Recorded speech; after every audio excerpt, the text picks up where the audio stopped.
previous two classes, we have discussed about the cell, the discovery of the cell theory, the types of types of organisms on the basis of number of cells, और इसके अलावा shape of cell हमने discuss किया। इसके बाद में हमने start किया था in the yesterday's class we have started the types of cells. तो हमने बच्चों nuclear organisation on the basis of presence of nuclear membrane, on the basis of genetic material हमने जो है सेल्स के टाइप्स पढ़े थे। और जो सेल्स हैं वो टू टाइप्स की होती है, prokaryotic cells and eukaryotic cells.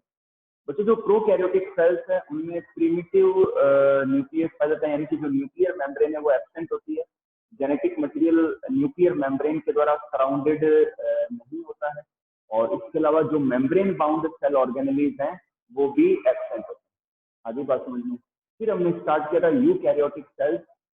You का मतलब होता है डेवलप्ड, कैरियन का मीन होता है न्यूक्लियस, यानी कि ऐसी सेल्स जिसमें न्यूक्लियस प्रेजेंट होता है, न्यूक्लियर मेम्ब्रेन पाई जाती है, मेम्ब्रेन बाउंड जो सेल ऑर्गेनेलीज हैं वो प्रेजेंट होते हैं। आगे बात समझ में।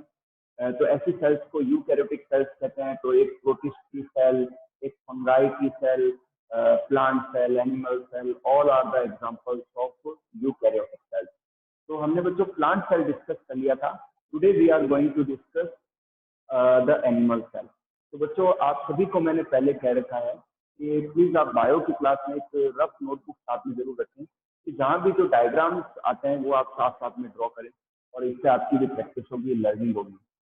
हालांकि मेरी ये कोशिश रहती है कि before the starting of the class मैं डायग्राम्स पहले से बना के रखूँ, लेकिन कई बार 1 बाय 1 क्लासेस होती हैं एक के बाद एक, तो इतना पॉसिबल नहीं हो पाता है। कोई दिक्कत नहीं है बेटा। हम डिस्कस कर रहे हैं एनिमल सेल्स के बारे में। तो ये एनिमल सेल की सेल मेम्ब्रेन है, और मैं अब एनिमल सेल के अंदर न्यूक्लियस ड्रॉ कर रहा हूँ। ये स्केच बहुत ज़्यादा टाइम कंज्यूमिंग नहीं है, तो रनिंग क्लास में भी बना लेंगे हम, इजीली इसको समझ भी लेंगे।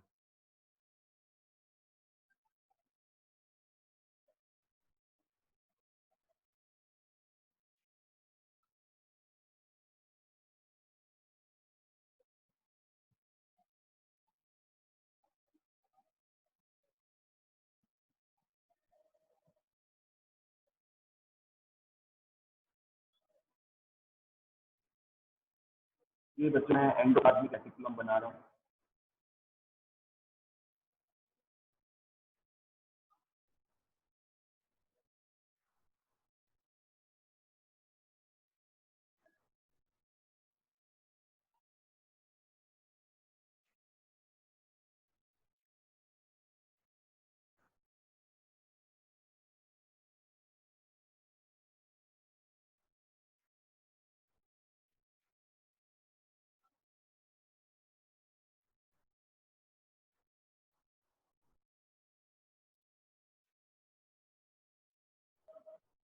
ये बच्चों एंडोप्लाज्मिक रेटिकुलम है, और जिन एंडोप्लाज्मिक रेटिकुलम्स के ऊपर जो है राइबोसोम्स उनके सरफेस पर पाए जाते हैं, तो उन्हें हम रफ एंडोप्लाज्मिक रेटिकुलम कहते हैं।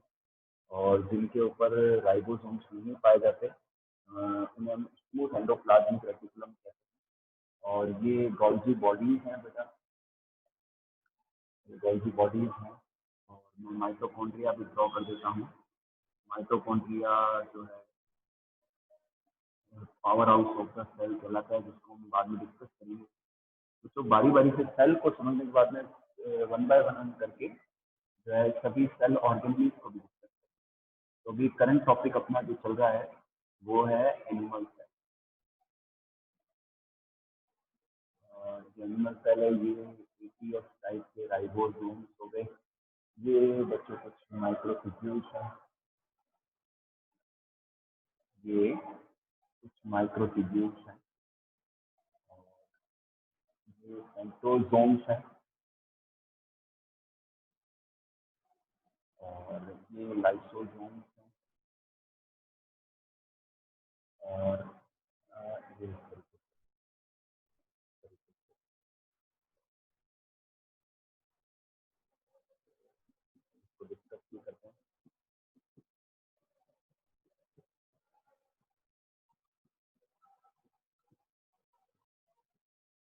मैं लेबलिंग करता जाऊंगा, समझाता भी साथ साथ में करूंगा।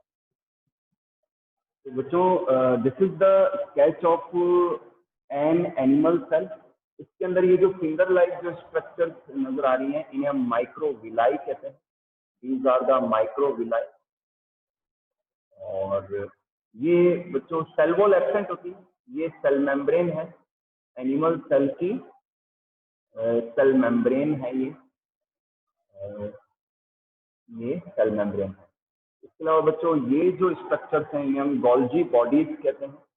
प्लांट्स में इन्हें हम डिक्टियोजोम्स कहते हैं। तो यहाँ ये गोल्जी बॉडीज है। ओके, और इसके अलावा ये जो है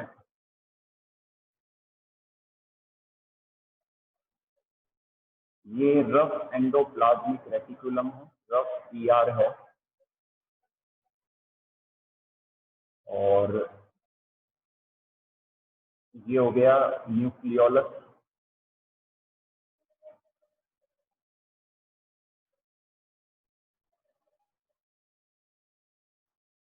दिस इज द न्यूक्लियोलस। और ये है न्यूक्लियस, ये बच्चों न्यूक्लियस है ये, this is the nucleus. And nucleus के अंदर बच्चों क्रोमोसोम्स पाए जाते हैं। तो पहले ये थ्रेड लाइक स्ट्रक्चर्स के फॉर्म में होते हैं, तो इन्हें हम क्रोमेटिन मटेरियल कहते हैं। ठीक है ना, जब सेल डिवीजन होता है उस समय ये कंडेंस होके जो है क्रोमोसोम्स के रूप में नजर आते हैं। तो ये क्रोमेटिन मटेरियल है, these are the chromatin material. ये बच्चों स्मूथ ईआर है ये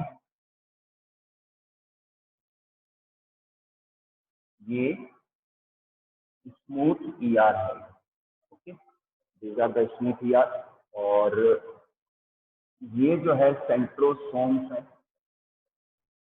जो केवल एनिमल सेल में ही पाए जाते हैं, सेंट्रोसोम।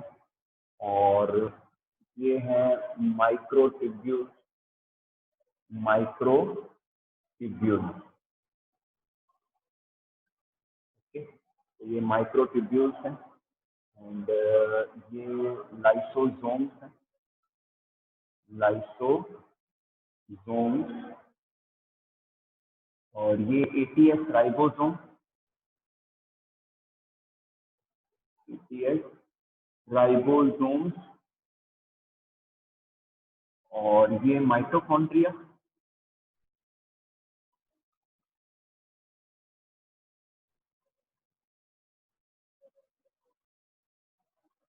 ये माइटोकॉन्ड्रिया है बेटा। और इसके अलावा ऐसे पतले फिलामेंट्स भी पाए जाते हैं ना, तो इन्हें हम क्या कहते हैं, माइक्रोफिलामेंट्स कहते हैं। क्या कहते हैं, माइक्रोफिलामेंट। ओके, तो ये हो गया माइक्रोफिलामेंट। तो बच्चों ये स्केच है एनिमल सेल का। मैं अगेन रिपीट कर रहा हूँ, एनिमल सेल में सेल वॉल एब्सेंट होती है, ओनली सेल मेम्ब्रेन पाई जाती है। ये सेल ऑर्गेनेलीज है, ये न्यूक्लियस है जो सेंट्रल पार्ट में पाया जाता है। और ये क्रोमोसोम्स है, इनकी क्रोमेटिन मटेरियल है जो डीएनए, आरएनए और प्रोटीन के बने होते हैं। ये न्यूक्लियोलस है और इनके साथ अटैच ये रफ एंडोप्लाज्मिक रेटिकुलम है जिनकी सरफेस के ऊपर राइबोसोम्स है। These are the smooth endoplasmic reticulum. ये गोल्जी बॉडीज है, ये सेंट्रोसोम है, ये माइक्रोफिलामेंट है, ये फिंगर लाइक जो स्ट्रक्चर्स आपको नजर आ रही है माइक्रोविलाई है, ये माइक्रोट्यूब्यूल्स है जो साइटोस्केलेटन बनाते हैं, सेल की शेप को मेंटेन रखते हैं, ये लाइसोसोम्स हैं, और ये एटीएस राइबोसोम्स है। और दीज आर द माइटोकॉन्ड्रिया। तो बच्चों ये इस तरीके से एनिमल सेल की स्ट्रक्चर है।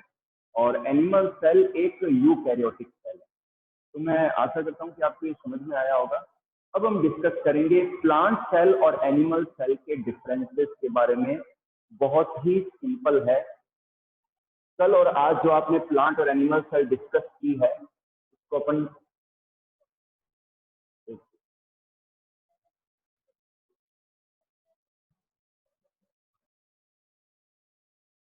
ओके बेटा, अब हम डिस्कस करते हैं प्लांट एंड एनिमल सेल के डिफरेंसेस के बारे में। प्लांट एंड एनिमल सेल के डिफरेंसेस करते हैं हम। The next topic is differences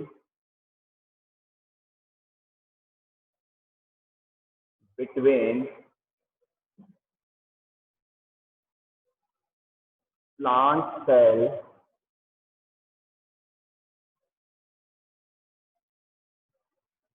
and animal cell। Okay बेटा, तो ये सॉरी प्लांट और एनिमल सेल के तो यहाँ हम एक बार खींच लेते हैं, बार ड्रॉ कर लेते हैं।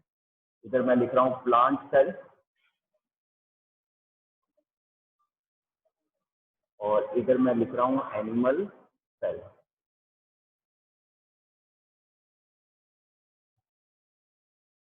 तो ये प्लांट और एनिमल सेल का है। तो सबसे फर्स्ट जो डिफरेंस है वो है सेल वॉल।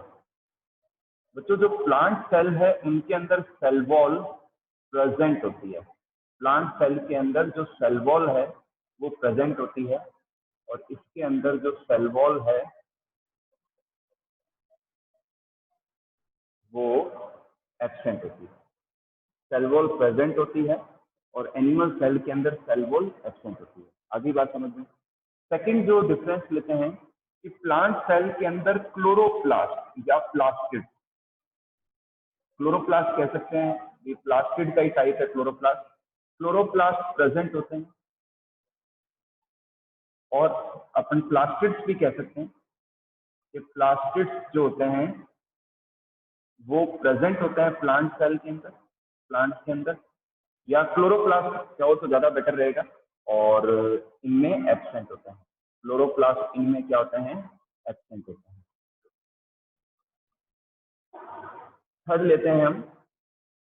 देखो बेटा, फर्स्ट हो गया cell wall present plant cell में और सेकंड में सेल वॉल एब्सेंट हो गई एनिमल सेल में। प्लांट सेल के अंदर क्लोरोप्लास्ट प्रेजेंट होते हैं जबकि एनिमल सेल में एब्सेंट होते हैं। प्लांट सेल्स के अंदर वैक्यूल्स पाई जाती हैं, लार्ज वैक्यूल्स पाई जाती हैं, वैक्यूल्स लार्ज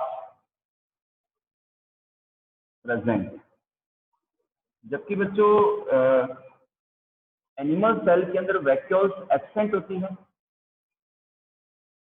और इफ प्रेजेंट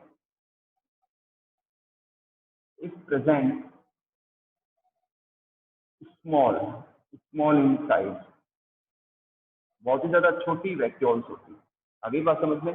तो वैक्यूल्स प्लांट सेल में प्रेजेंट होती है, एनिमल सेल में एब्सेंट होती है, या होती है तो बहुत ही स्मॉल साइज में होती है। फोर्थ लेते हैं बेटा हम। फोर्थ जो डिफरेंस लेते हैं कि प्लांट सेल के अंदर जो सेंट्रोसोम्स हैं वो एब्सेंट होते हैं। आगे बात समझ में। जबकि एनिमल सेल के अंदर सेंट्रोसोम पाए जाते हैं। सेंट्रोसोम क्या होते हैं, पाए जाते हैं। आगे बात समझ में। सिर्फ मिनिमम 5 डिफरेंसेस तो बच्चों आपको लर्न करनी है ना। इससे ज्यादा करें तो ये बहुत अच्छा है कि आप ज्यादा भी कर सकते हैं, लेकिन मिनिमम 5 डिफरेंसेस तो आपको रखनी है लर्निंग में ना। और तो सेंट्रोसोम केवल एनिमल सेल में ही पाए जाते हैं। आगे बात समझ में। इसके बाद में जो प्लांट सेल्स हैं इनके अंदर जो रिजर्व जो फूड है, जो रिजर्व फूड है वो स्टार्च है, रिजर्व फूड स्टार्च है। ओके। और जो एनिमल सेल है इनके अंदर जो रिजर्व फूड है वो ग्लाइकोजन। रिजर्व फूड क्या होता है बेटा, ग्लाइकोजन। आगे बात समझ में। तो मैं दोबारा से बता रहा हूँ कि सेल वॉल प्लांट सेल में प्रेजेंट, एनिमल सेल में absent. Chloroplast present plant cell में, एनिमल सेल में absent. Vacuoles large and present in plant cell, vacuoles are absent in animal cell और if present they are small in size. तो लेते हैं जो centrosomes हैं वो एब्सेंट होते हैं प्लांट सेल्स में, एनिमल सेल के अंदर सेंट्रोसोम प्रेजेंट होते हैं। प्लांट सेल्स में जो रिजर्व फूड है दैट इज द स्टार्च, और एनिमल सेल के अंदर जो रिजर्व फूड है वो ग्लाइकोजन की फॉर्म में होता है। आगे इसके अलावा और भी कुछ एग्जांपल है कि जो प्लांट सेल है इनके अंदर वैक्यूल्स की प्रेजेंस के कारण से जो न्यूक्लियस है वो साइड में होता है, पेरिफेरल पार्ट में होता है, जबकि एनिमल सेल में जो न्यूक्लियस है ये सेंट्रलाइज्ड होता है। आगे बात समझ में। प्लांट सेल्स के अंदर गोल्जी बॉडीज को हम डिक्टियोजोम्स कहते हैं, जबकि एनिमल सेल्स में गोल्जी बॉडीज पाई जाती हैं। तो these are the some differences of the plant and animal cells. I hope you have to understood it. Next लेते हैं बेटा हम सेल मेम्ब्रेन।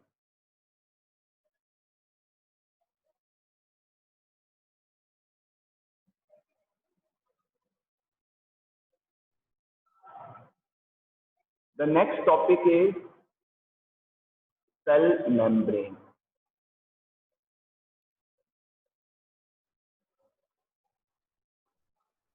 सेल मेम्ब्रेन लेते हैं।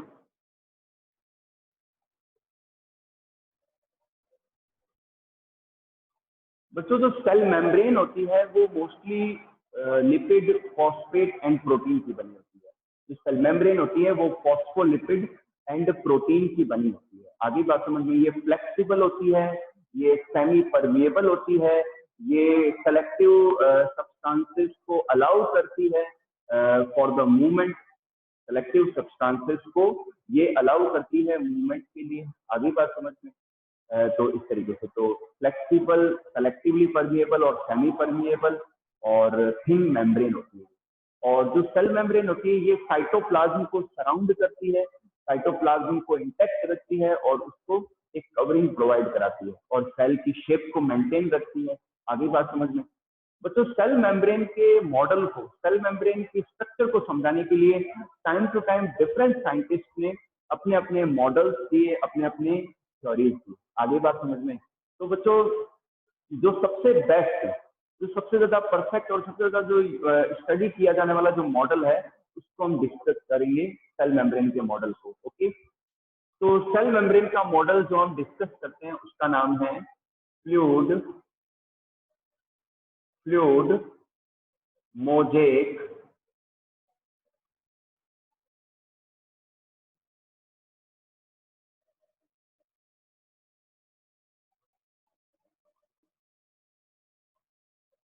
Fluid mosaic model. बच्चों जो फ्लूइड मोजेक मॉडल है, it was given by it was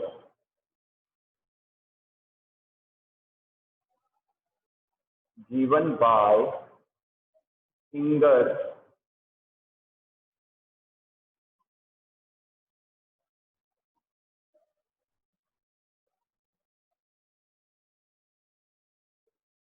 and Nicolson. ध्यान से सुनिए, जो फ्लूइड मोजेक मॉडल है ये सेल मेम्ब्रेन के लिए दिया गया and it was given by Singer and Nicolson. आगे बात समझ में। तो इस मॉडल में ये बताया गया कि जो सेल मेम्ब्रेन होती है ये ट्राई लैमिनर होती है, इसमें 3 लेयर्स होती हैं। इस मॉडल में ये बताया गया। आगे बात समझ में।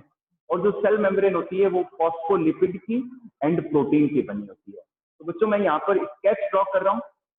I am drawing the sketch of the fluid mosaic model. You also come with me and आप भी साथ में अपनी रफ नोटबुक के अंदर इसको ड्रॉ कीजिए। तो बहुत ज्यादा कॉम्प्लेक्स स्ट्रक्चर नहीं है, मैं जल्दी से ड्रॉ कर देता हूँ।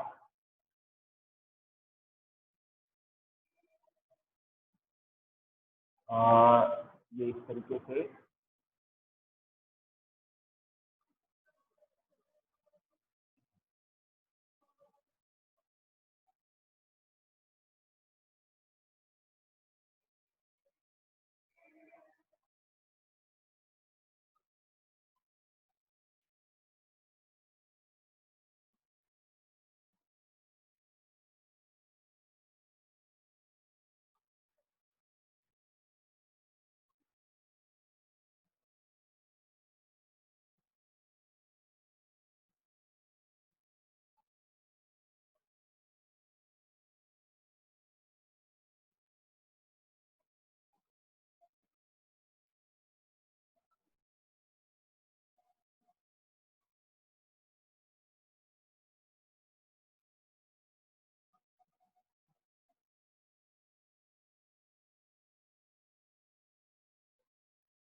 इस तरीके से जो है इनका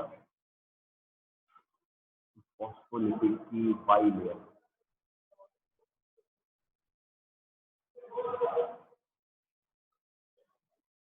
तो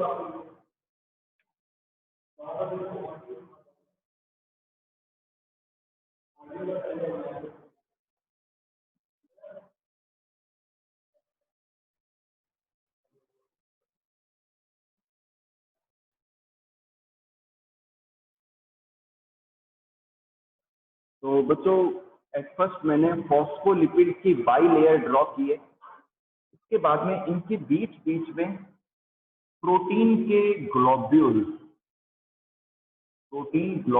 या प्रोटीन मॉलिक्यूल्स इनके बीच बीच में पाए जाते हैं।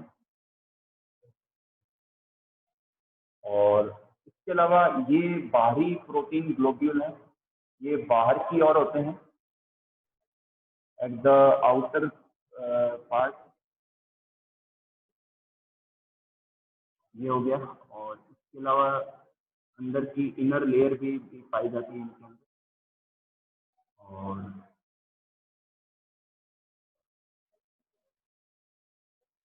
ये इनर लेयर भी होगी।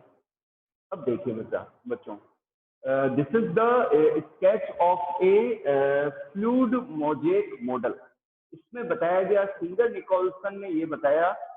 निकोलसन ने कि जो सेल मेम्ब्रेन है ये ट्राई लैमिनर होती है, यानी कि 3 लेयर्स होती है इसके अंदर। ये सबसे बाहरी लेयर है, आगे बात समझ में, ये मिडिल लेयर है और ये इनर लेयर है, आगे बात समझ में। अब इसके अंदर ये जो स्ट्रक्चर दिख रही है ये वाली, ये है फॉस्फोलिपिड की बाई लेयर। ये क्या है? फॉस्फोलिपिड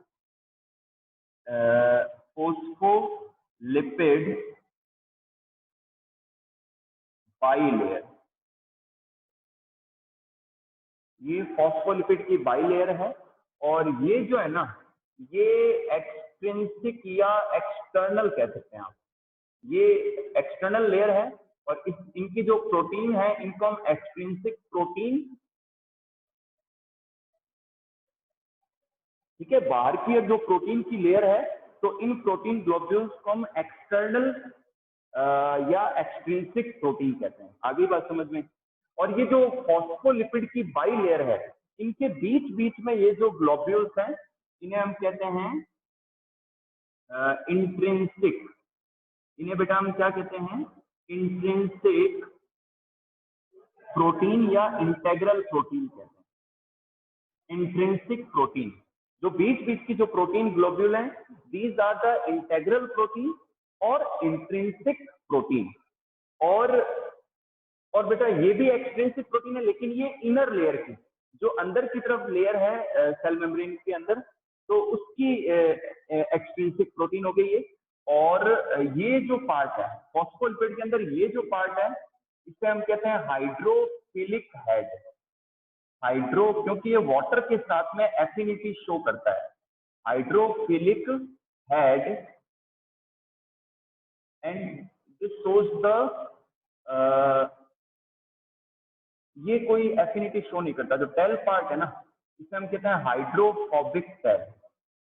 ध्यान से देखिए, जो फॉस्फोलिपिड की बाई लेयर है, इसके अंदर जो ये हेड पार्ट है, ये हाइड्रोफिलिक होता है, पानी के साथ में एफिनिटी शो करता है, इसे हम हाइड्रोफिलिक हेड कहते हैं।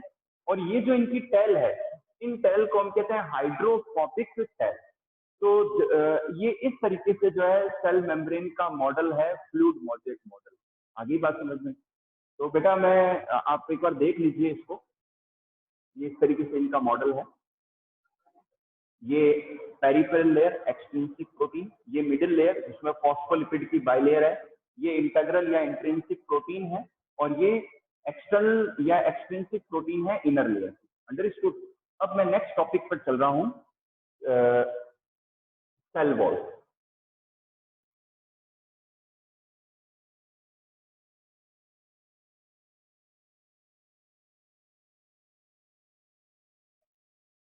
हाँ बेटा, सेल मेम्ब्रेन के साथ में और भी कई सारे टॉपिक हैं, जैसे कि डिफ्यूजन वगैरह, तो वो हम डिस्कस करेंगे। पहले हम सेल वॉल को देख लेते हैं कि सेल वॉल का क्या है ना। देखो बच्चों, जो सेल वॉल है ये एक रिजिड वॉल होती है, और ये बैक्टीरियल सेल्स में पाई जाती है, ये प्लांट सेल्स में पाई जाती है, और ये फंगल सेल्स के अंदर भी पाई जाती है। आगे बात समझ में। तो जो बैक्टीरियल सेल्स हैं, जो बैक्टीरिया है उनके अंदर जो सेल वॉल है बैक्टीरिया के अंदर, बैक्टीरिया के अंदर जो सेल वॉल है वो बनी होती है पेप्टिडोग्लाइकन की। ये भी एक पॉलीसेकेराइड है, ये बनी होती है पेप्टिडोग्लाइकन की और म्यूकोपेप्टाइड, म्यूकोपेप्टाइड। ओके, ये बनी होती है पेप्टिडोग्लाइकन और म्यूकोपेप्टाइड। बच्चों ध्यान रखना, अभी जो आपकी जो भी स्टडी चल रही है ये 9th तो कवर कर ही रही है, प्लस आपका जो बेस है ना वो भी स्ट्रांग हो रहा है हायर क्लासेस के लिए, कंपटीशन एग्जाम्स के लिए। तो यहाँ एक कंपटीशन का क्वेश्चन आ गया कि बैक्टीरियल सेल वॉल इसकी बनी होती है पेप्टिडोग्लाइकन और म्यूकोपेप्टाइड की। सेकंड लेते हैं फंगाई। जो फंगाई है ना बेटा, फंगाई या फंगल जो सेल है उनके अंदर जो सेल वॉल है ये बनी होती है सेलुलोज की, सेलुलोज एंड काइटिन की। ये बनी होती है सेलुलोज की एंड काइटिन की। This is formed of cellulose and chitin. इसके बाद में बात करते हैं हम प्लांट सेल की। प्लांट जो सेल है, सॉरी बेटा, जो प्लांट सेल है इनकी सेल वॉल बनी होती है सेलुलोज की एंड हेमी सेलुलोज की।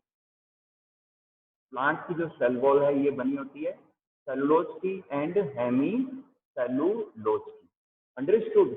तो दोबारा देख लीजिए, bacterial cell wall peptidoglycan and और म्यूकोपेप्टाइड की, fungal cell wall cellulose and chitin की, and the plant cell is formed of by cellulose and hemicellulose. तो ये था कंटेंट सेल वॉल का। अब मैं वापस रिवर्स आता हूँ। सेल मेम्ब्रेन के फंक्शन वैसे मैंने टॉपिक डिस्कस करते समय बोल दिए थे, लेकिन एक बार स्पेशली और बोलता हूँ सेल मेम्ब्रेन के फंक्शन क्या है। सेल मेम्ब्रेन का फंक्शन है कि ये सेमी परमेबल होती है, सेलेक्टिवली परमेबल होती है, तो ये अलाउ करती है वाटर और अदर मॉलिक्यूल्स को इनसाइड द सेल और आउटसाइड द सेल मूवमेंट के लिए। आगे बात समझ में। सेल मेम्ब्रेन एक शेप बनाती है सेल की। सेल मेम्ब्रेन साइटोप्लाज्म को, सेल ऑर्गेनेलिज को सराउंडेड रखती है। तो these are the functions of cell membrane. Now we come to the again cell wall. जो सेल वॉल है इसके फंक्शन क्या है? ये एक रिजिड वॉल होती है जो कि प्रोटेक्शन प्रोवाइड कराती है बैक्टीरियल सेल, फंगल सेल और प्लांट सेल को, स्पेशली प्लांट सेल को, क्योंकि जो प्लांट्स होते हैं वो हार्ड और हार्श कंडीशंस के अंदर भी ग्रो करते हैं, सर्वाइव करते हैं, तो ये प्रोटेक्शन प्रोवाइड कराती है। उसके अलावा ये अलाउ भी करती है मूवमेंट के लिए, सब्सटेंसेस के मूवमेंट के लिए। ये जंक्शन या कनेक्शन बनाती है एक प्लांट सेल से दूसरी प्लांट सेल के अंदर। ये सेल मेम्ब्रेन को और अंदर के साइटोप्लाज्म को इंटैक्ट रखती है और उनको प्रोटेक्शन प्रोवाइड कराती है। जो सेल वॉल है ये सेल मेम्ब्रेन और साइटोप्लाज्म को सराउंड करके इसको प्रोटेक्शन प्रोवाइड कराती है। जो सेल वॉल है वो प्लांट की सेल्स की शेप को, प्लांट की सेल शेप को मेंटेन रखती है। आगे बात समझ में। तो ये एग्जांपल्स थे फंक्शन, सॉरी ये फंक्शंस थे सेल वॉल के। तो बच्चों आज के टॉपिक्स को हम इतना ही